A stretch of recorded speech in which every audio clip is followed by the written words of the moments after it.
Late winter, couple degrees above zero. While my friends are still hibernate, I already began my digging season at Serpent's Wall. My only company today is a part Dalmatian dog named Socrates. Most of the time he acts so silly, everyone think he is village idiot among dogs. Nothing interesting so far. My first findings this year, they say this for luck. Fragments of carbine M98, broken field glass, and as usual, old rusty mine. This is my neighborhood. The main purpose of the Serpent's Wall was to hold back every enemy and give time for army to prepare for battles. Ramparts, located 25 kilometers, it's about 16 miles from ancient town, now downtown Kiev. Inner side of wall was flat and there were watch villages all along the ramparts. The enemy side was steep and at its foot was a deep ditch filled with water.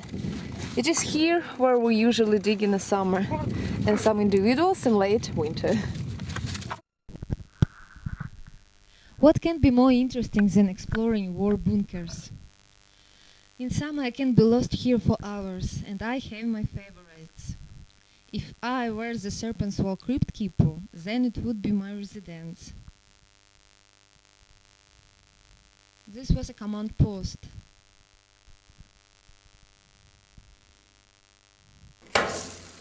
If we want to go inside, then we must salute to all wild dogs for occupying bunkers in winter.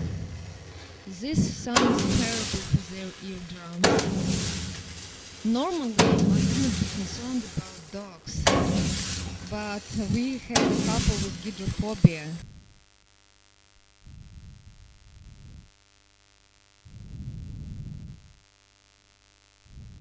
No light here since 1941.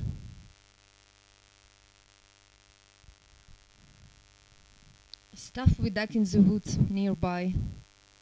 Untouched, which means that no one was here since we left all this last autumn. Or maybe no one was here because we left our stuff, I don't know. These days most of bunkers explored and we can only find what we have left ourselves. Or what others left.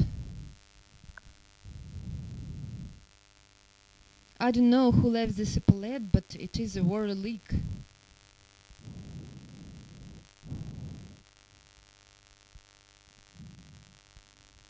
It is from uniform of a German soldier. In excellent condition. I'll take it to my home museum. My findings today. This is a bayonet from a Mosina carbine, and here is what left of a gun. Looks like Russian TT gun, but it is not TT. I will find out what it is later when I'm at home. I'll look at the catalog. But most interesting finding today is this bunker.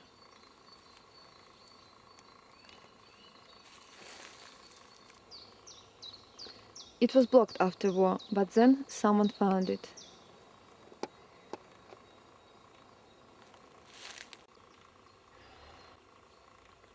There are a lot of war trenches. They all leading to this bunker. This is B-type bunker. It has 2 floors. We can learn about its construction by another B-type bunker, which is not far from here. Here is another B-type bunker. It was exploded from inside.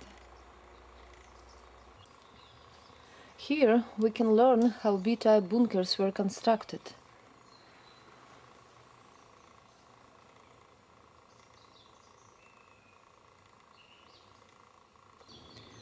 And how thick were the walls.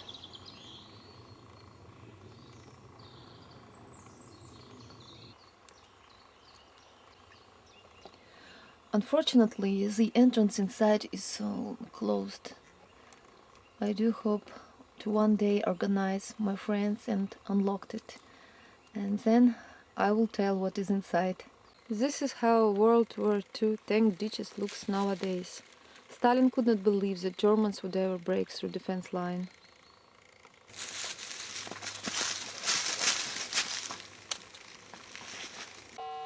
As soon as German army attacked in one place, the Red Army counterattacked in some other, each time leaving something for us to find 65 years in the future.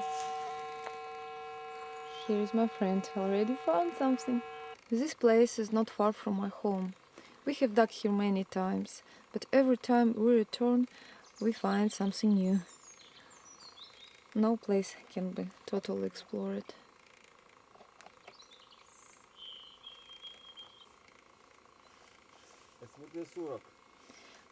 I still cannot recognize, but my friend knows already. It is SVT 40 carbine, he says. He is a geek and knows everything about war.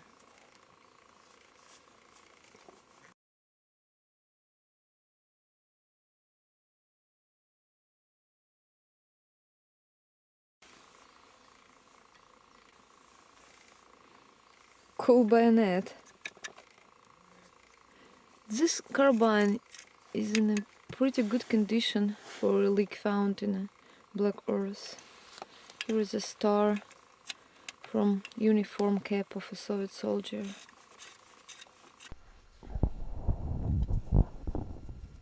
It's time to inspect foundings. This part is from MG machine gun. It was designed for targeting warplanes. I love digging in sand. I only wish relics were better preserved. These CLE tubes still contain liquid disinfectant, produced in 1942. I'm afraid this standard army German fork and spoon is not good for restoring. It would look better if set was made of aluminium. Aluminium buckles, forks and spoons were produced at the beginning of war. Later, due to shortage of aluminium, they start making them with some low-quality steel. German gas masks, there are a lot of them and many were never used. This is box from some cartridges. Discs from Russian Degtyaryova machine gun.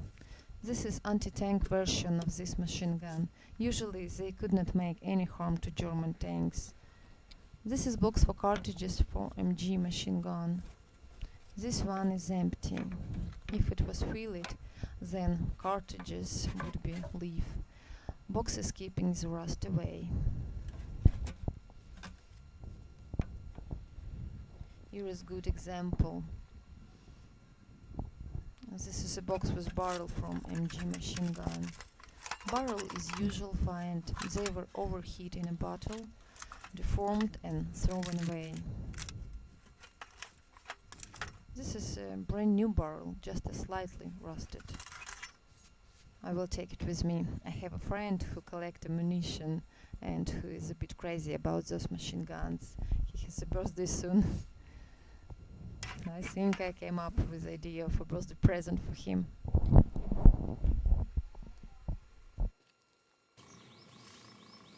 First warm days. We excavating at abandoned battlefield, which I call Haunted Hills. This place is unique because almost no one is visiting it since the war. It's very hard to get place, located 100 kilometers from Kiev. I'm with two of my friends today here. We're coming to this place every year since we first discovered it. Historic name for this place is Bukrin. It is peaceful and quiet now, but it was not back in 1943. The Bukrin battle began with Soviet deploying 2,000 troops, which were all shot in the air. Later they start to send here 20-25,000 troops every day. The battle ended in November. All those hills were covered with bodies, which are still here on the leaves.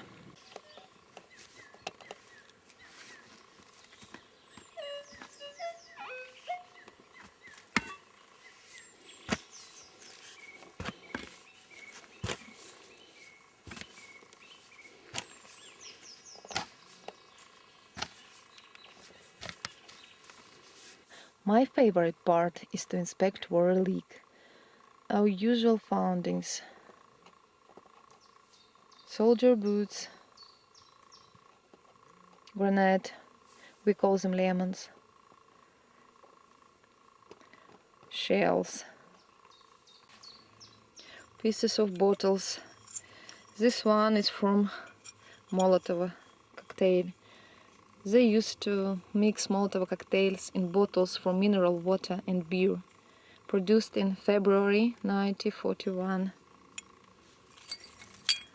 Another piece of bottle from Molotov's cocktail says Moscow. Here is a German bottle.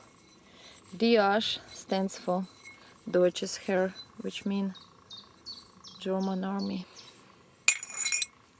Here is very interesting plate, produced in 1942, Luftwaffe, but it has old symbol on it. Later they began to produce a new swastik in 1938.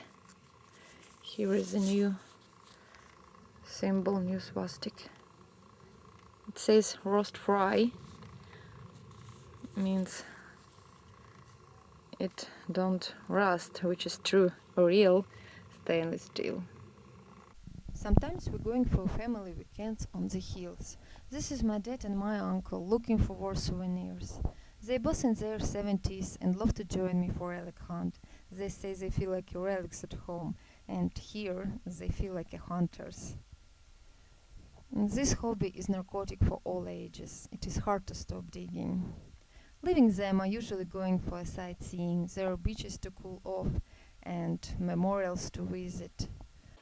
This one is completely functional, painted in tropic yellow. Initially, ammunition painted in this color was dedicated for troops in Africa, but later they also began to supply the troops in Europe with tropic yellow ammunition. Maybe the part of a reason is because things start getting hot in Europe. Here is a bunch of relics that I found on the hills and which look better when cleaned and restored. Those who hunt for relics professionally usually set their detector for ignoring ferrous metals, because in best case ferrous relics will look like this one. This is third rate badge to excellent driver.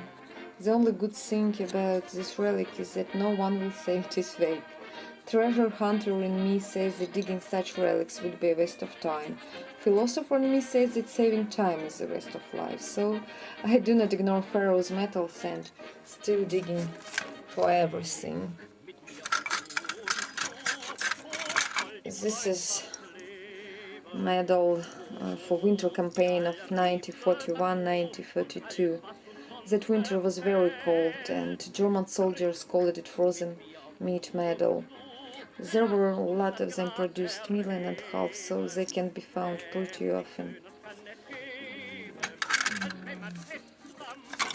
I think this is from motorcycle, but I might be wrong. This buckle of military police. Such can be found not often on our battlefields, but it is even more rare to find anything of Soviet army, especially in this condition as this medal. It was given to sniper for excellent shooting. I found it on fortified area and restored this a bit.